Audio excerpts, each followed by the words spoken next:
here it is. This is the starting screen. You can have a logo of your own company. I put a logo of Nemo in it. You see here, this is a little movie, a training movie that I could start. As a viewing user, you can easily create the dashboards with the angles available to you. First, execute the angle that you want to add to a new dashboard. Okay. Goes like that. You see here are the different business processes. So I can look here. So purchase to pay is on at this moment, but I can also say, okay, I want to see stuff from supply to demand. It will search for angles immediately, by the way. Oh, okay, too bad.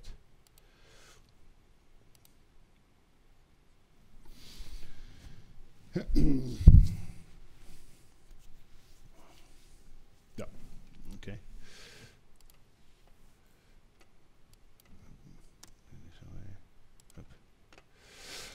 So there's purchase to pay, supply to demand, order to cash, finance, plant maintenance, human resource capital, and IT. And so here you see the results. So there's 160 angles meeting this requirement at this moment.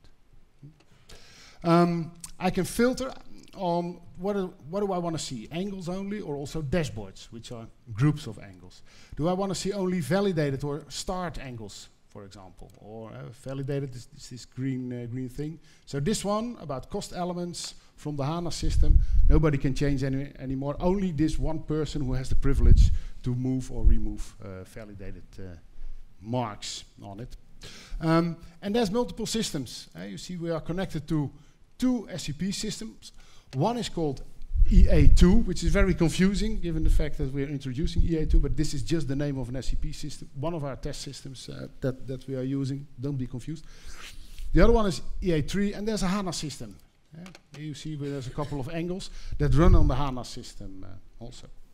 And I can use labels to find angles. For example, I would like to see in Europe, I will deactivate these. I would like to see my open order book.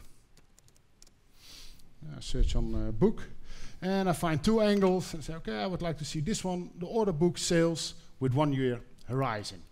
I click on it, and it executes.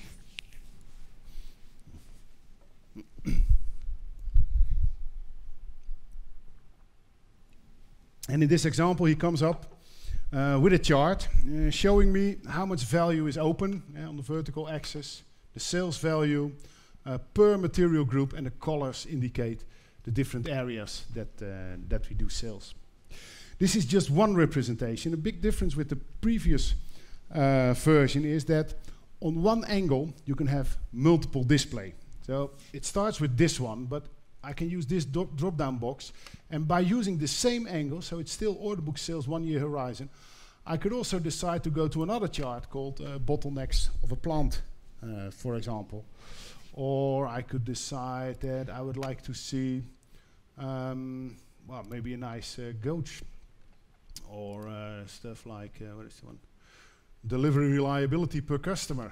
That's it. So the power user, I'm logged on as a viewing user at this very moment, but the power user already prepared for me a couple of nice charts, and he can say, well, you can use that.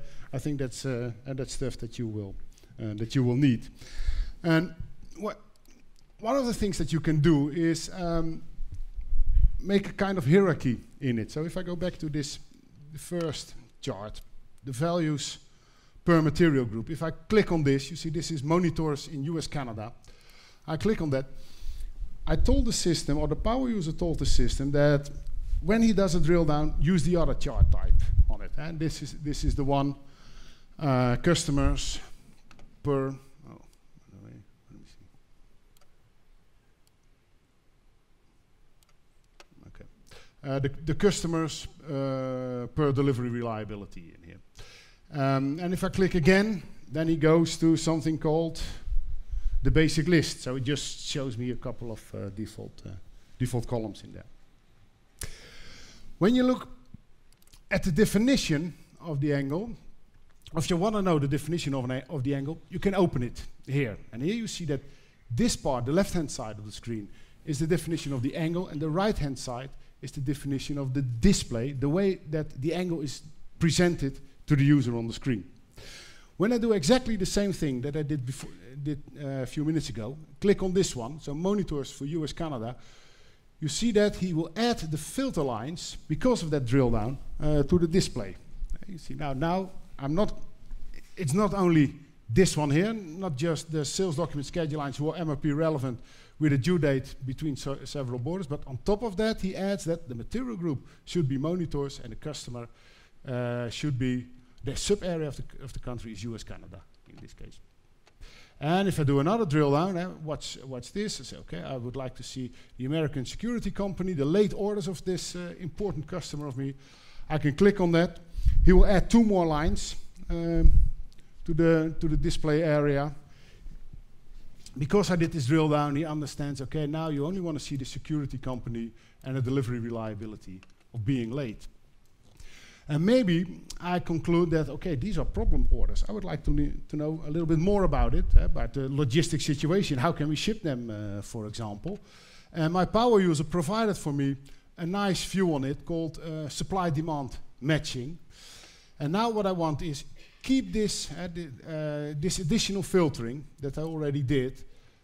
I check this mark here, and then I say, okay, do the supply-demand matching, and he shows me different columns. For example, he shows me that what is the bottleneck type, what is the order type of the delivering orders, what are the order numbers of the delivering orders. He shows me the same list of orders, still meeting the same definition, the combination of the angle plus the dynamic display that I just created, but in a different way. So he shows me different columns. I can even make a jump. A jump on it. You know that the EveryAngle database engine or the model server is built up of live objects with relationships between the objects. And maybe if you follow the power user training, you know that you could jump from one object to another, or jump based on the relationships in the data structure of SCP, but also based on the input-output balancing on the logistics side. The order network calculation, we called it in the past, and now we call it supply-demand balancing. So I can make a jump. My power user obviously prepared one for it. Jump to the delivering orders. I will still keep this filter active. I jump to the delivering orders, and then I find a couple of purchase document schedule lines that are delivering to this group of orders. The material group, the monitors in US, Canada for this special customer, which are late. Well, these are the purchase orders related to these problems. You can see that most of those purchase orders are late, that's what we expect, but also some of them are green. So maybe we planned too late for it. We ordered too late. Some more stuff. Let me use the basic list. We changed the menu. So adding additional columns, adding additional fields to a list. Goes like this. You use this menu, you can directly create a pivot or a chart, or you can format fields. So you can set everywhere the number of decimal places, whether you want to have a long description or a short description, stuff like that. You can set a filter, additional filter also.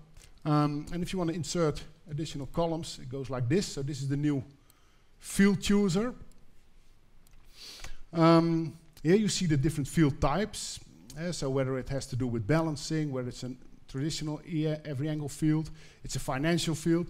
Is it a field added by KPMG? We have a partnership with KPMG for governance, risk, and compliance, and they add all kind of smart stuff to our model. For example, is there a segregation of duty problem? This kind of thing. Or is it a suggested field? So we try to make the system a little bit more clever and try to analyze what fields will this user need. And we set a green flag to it. Well, we advise you have a look at these ones. It's always a relatively short list, but you can see that most of these fields are already there.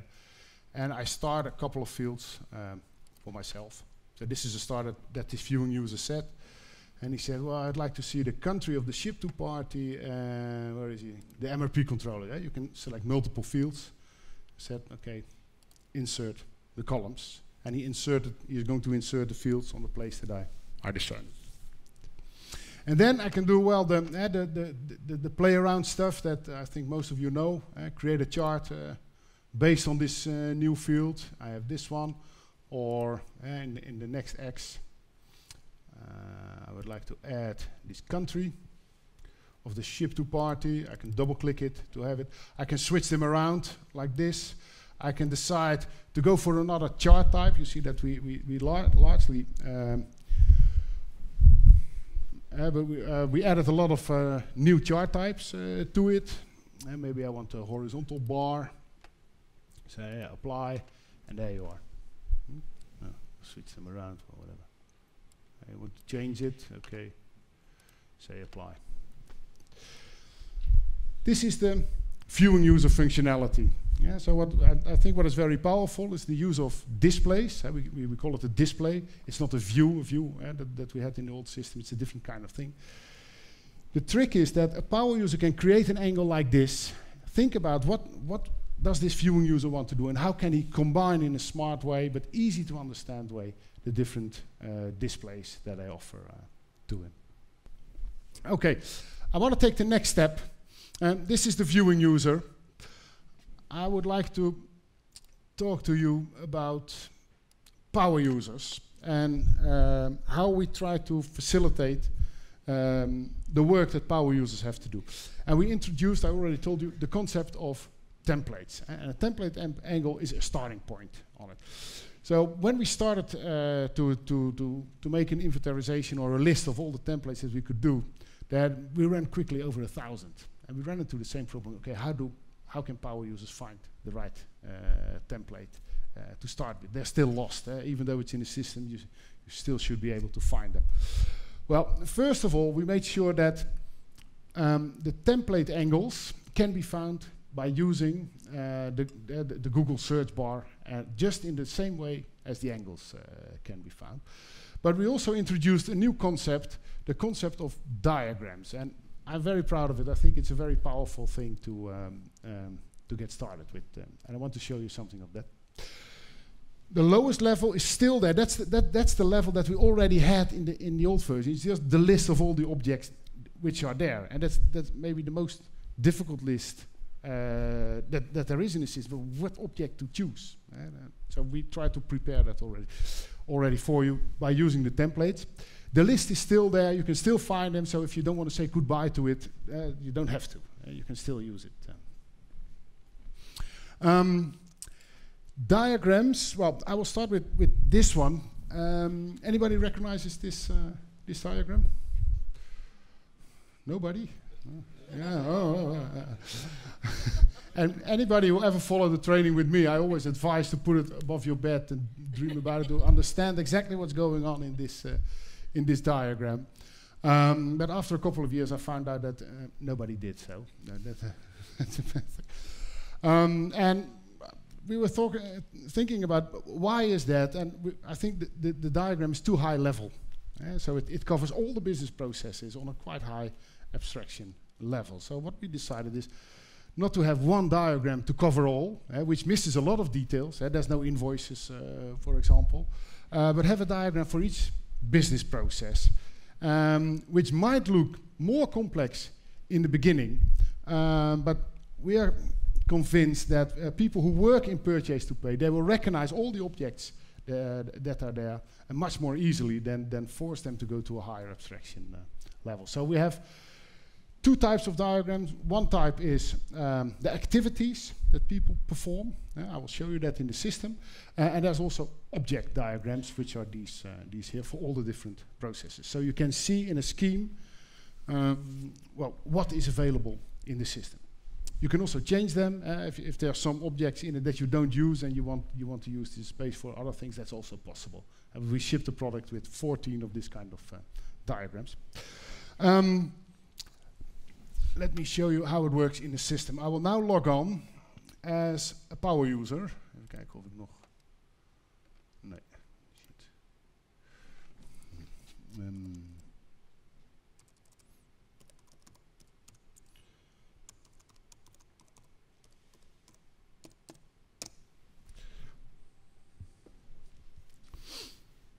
Okay, you see that I have more possibilities. You see I can choose for templates, for example. These are this kind of angles, so open angles, just the starting point. It's not finished yet. You cannot really execute it. You can only use it as a copy, which is a starting point of your new to build angle.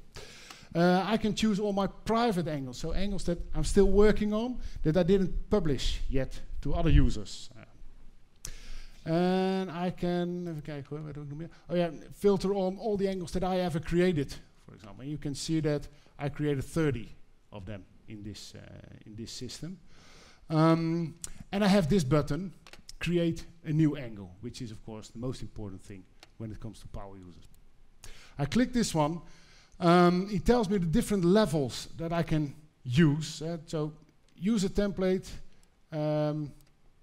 via the Google search bar, use the diagrams or go to the list. Well, in this situation I would like to show you the diagrams that we design. Let's go to purchase to pay first.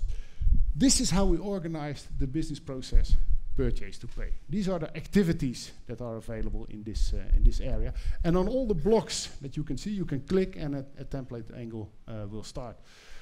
So we decided that the most important on a high level activities that exist in purchase to pay are purchase planning, manage your open orders in purchase to pay, and manage your special processes. When we talk about special processes, things like third-party ordering, consignment stock, all the more complex stuff that you have. And you can manage your invoices. And that's basically purchase to pay. All these business processes will always have this block, master data and data reliability. I think data reliability is the most complex and maybe also the most important topic when it comes to ERP systems. It's always a problem.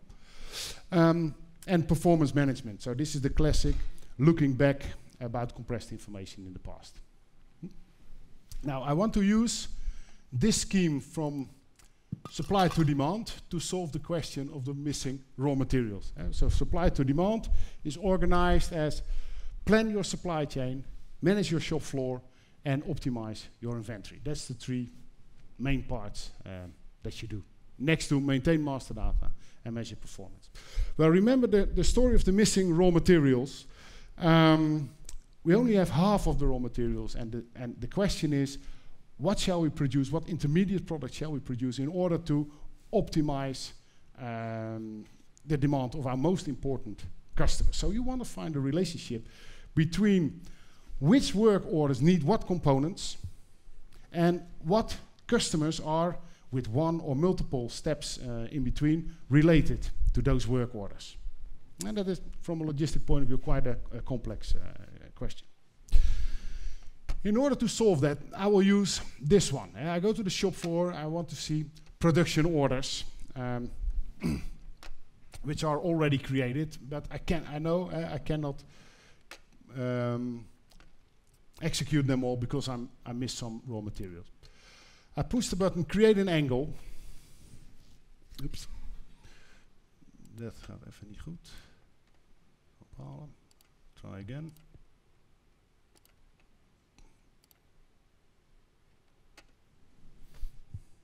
Okay.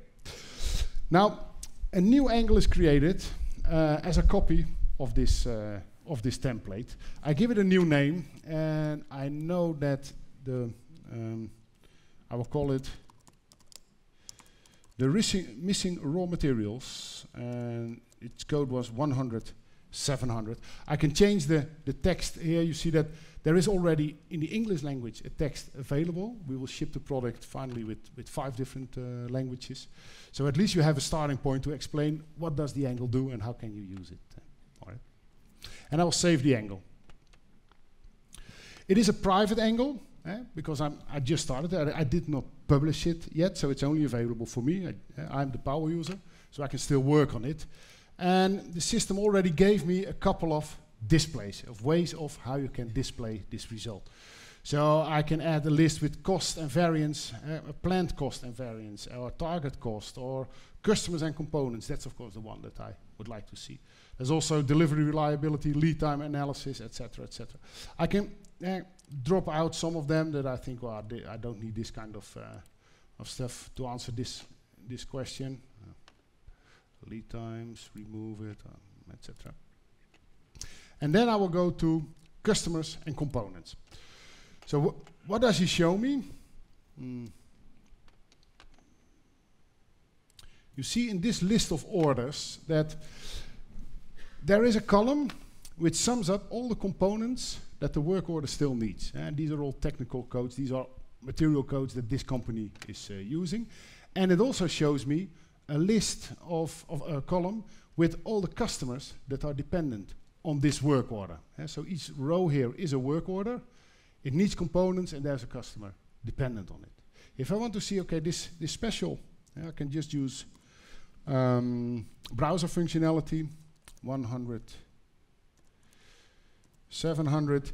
You see that some of the work orders actually need that component.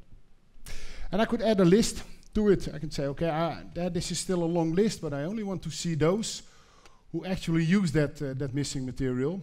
I'll add a filter to it. Say, okay, I only want those. So this field components should contain substring 100, 700. And I could add more to it, but just for now, one is good enough. He filters on it. And then he shows me a list of only 9 work orders. Of all these other work orders, he says, okay, only these work orders actually need that component that you have problems with. And by the way, you see on the right-hand side, 4 of them, there's no customer attached to it at all. So this is a work order that was planned because they want to refill safety stock level or whatever that they have somewhere on the intermediate product. There's no direct relationship with a customer. But these 5, the other ones here, yes, they have. And suppose that your customer Garbor is a very important one, and you would decide, okay, let's produce number 6 and number 7 and see what's left for the other orders. So this is how you can very quickly and easily find relationship between what raw materials are needed and down the chain, we're on the horizontal X, what does it mean further on in the business processes. Next step that I would take is, okay, I like this angle.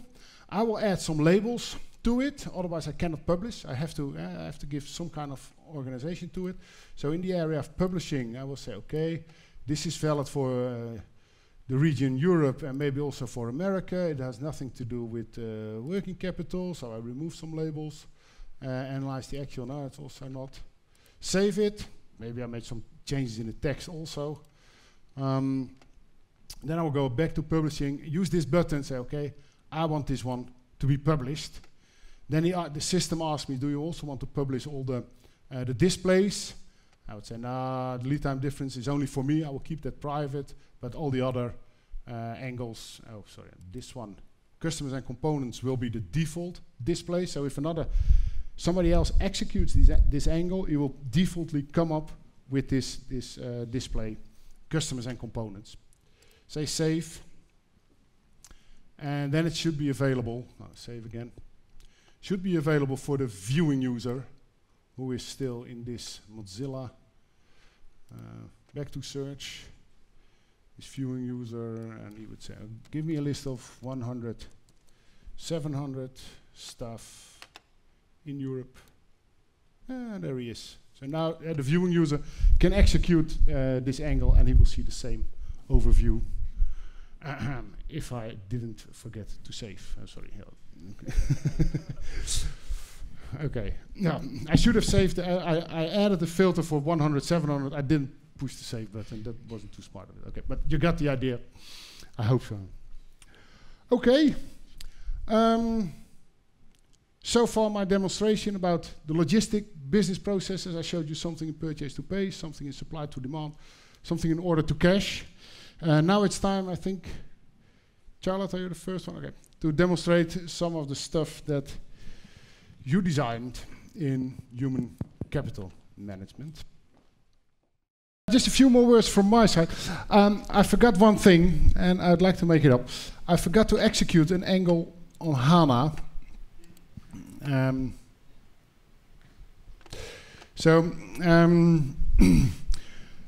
we think HANA is a very nice engine. So the way that we look at it, we provide a car that can bring you from A to B. We provide a car that gives you the answer to a question. And we have our own engine defaultly in it, which is the every angle model server. If you prefer to run on HANA, or if you have a lot of very valuable views in HANA, you can also connect it to it. It's just a different engine. HANA is just a it's a database system that is very powerful that you can add to it. And just to show you that it's exactly the same, let me run this one. So I have 6 angles running on HANA. This one comes from HANA, and I can still click in it, drill down, have multiple displays and stuff like that. And so for the end user, it all looks the same. A couple of last remarks concerning the planning. At this moment, we're still in the phase of beta implementation. I'm sorry we cannot deliver yet, but the planning is now that still this year, the last day of this year, I think we can ship. So if you want to buy, that's the day to do it. Okay. If you want to be a beta customer, please tell me so, because we're still looking for a couple of customers who want to join us in this project. The next release, or this first service pack that we will bring on it, will be in the summer of 2015, so in less than a year. We will then ship the product in 5 languages, so December 31st will English only. It will be in English only. We don't have 5 languages yet, because we have to ship the whole language package to a translation bureau, would take some time. A component called the automation client is not available yet. It will be built in the IT management console, but it will not be part of the first release that we do. And in the summer of 2015, we will come with a conversion package. So a special tool that can help you move all your angles that you already built in the old system to the new system. The whole structure of the way that angles are built up is completely changed. So you need a tool to do so. The same counts for the users and the user profiles. You need a tool to convert all that. Later on, so probably not the first service pack, but the service pack after that, we will come up with something we call multi-angles. Since we have multiple model servers, since we have multiple systems, at this moment an angle can only run on one system at a time. But what we want to do is, of course, have the same angle run on multiple systems, combine the result in one big chart, for example. Or maybe even cleverer, if you have a system which takes an SAP system that takes care of production, and another system that takes care of sales and distribution, maybe you want to use the result. Maybe, for example, the late work orders. You want use the result of one angle to be as the input for the next angle. You have late work orders in one system, and you want to know, okay, which customers are involved, even though the customers are defined in a different SAP system. This kind of things we want to do in the future. And somebody already asked for it. The famous topic of the calculated fields. That's one of the first things that we will pick up after that. Implementation projects. The viewing user training will be done remotely. It's just a 2 hours video with exercises, and then you're a viewing user. You see, it's all so simple. You don't need an every angle consultant for it anymore. If you've done that, if you've done a viewing user training remotely, then a power user training will only take, in our opinion, 1 day for one business process. In the morning, we will discuss the basics of the system and the activities diagrams, and in the afternoon we will discuss the object diagrams that we showed, which are a little bit more technical than the activity diagrams. Do some exercise, and after 1 day you're up and running. And I think that's very strong, and it makes it much easier to implement and roll out the system, but also to bring the system over to new users. Users are changing their jobs and stuff like that. And I think good news, there will be no price change. So the prices applicable for the old system are also applicable for the new system, and I think you get better value for the same money on that. New service offerings is already discussed, I think. The last thing I would like to do is also something that somebody already asked for it. We want to go one step further. So now we have the situation that if you have a business question, every angle can give you the answer using the diagrams, using the templates and stuff like that. If you know the road, if you know if you know where do you want to go to at what time, but we want to take the next step and also help you find your road. Maybe a kind of TomTom functionality. And it goes like this. I'll give you a quick example. Here's your system. Go back to the search. And suppose you have a question about a goal you want to achieve. So you say, okay, I want in Europe, in the purchase to pay area, I want to achieve a goal, reduce my working capital, and I want to know what can I do for it right now. So this is more or less what you put in your TomTom. I want to go that direction. I want to reduce my working capital in purchase to pay in Europe. And then the system gives you a couple of advices. He says, well, first you can look at dead stocks in external procurement. What stocks did not move in the past 12 months, for example. But you can also look, the second one, to the excess stocks. And this gives an answer to the question, what stocks will not move in the coming few months? That's a different way of approaching the same question. And it has the same goal. It wants to reduce your working capital. Or maybe you should look at old intercompany orders still in transport. This one. If you have transport orders from one plant to another, maybe a couple of months ago somebody shipped 100 pieces in one plant and they only received 50 in the other one. So 50 are gone, but it's still on your balance sheet. It's still value that you have and it disappears mysteriously. Maybe you should take a serious look at that. Or maybe you want to see what stocks are still claimed by old intercompany items. So there's the same topic about deliveries from one plant to another. The transport order might be very old, maybe 100 days or maybe a year overdue. But because of the logic in MRP, the stocks that are needed to fulfill this transport order in the delivering plant are still claimed. You cannot use it for something else. This stock there, it sits fast. It's fixed in your system, and as long as you don't delete or cancel this order, it will stick there. And it's a simple thing, just delete the order or cancel it, and the stock starts floating again. Or maybe another suggestion from the system is maybe your safety stock levels are too high. It looks like a solid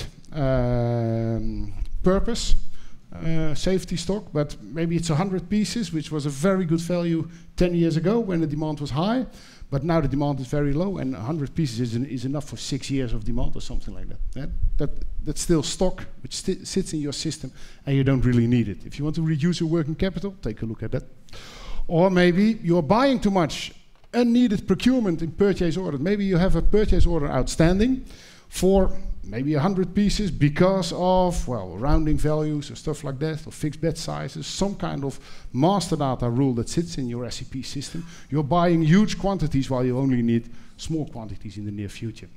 So this, if you take a serious look at those purchase orders which are too big, this really helps you to reduce your working capital.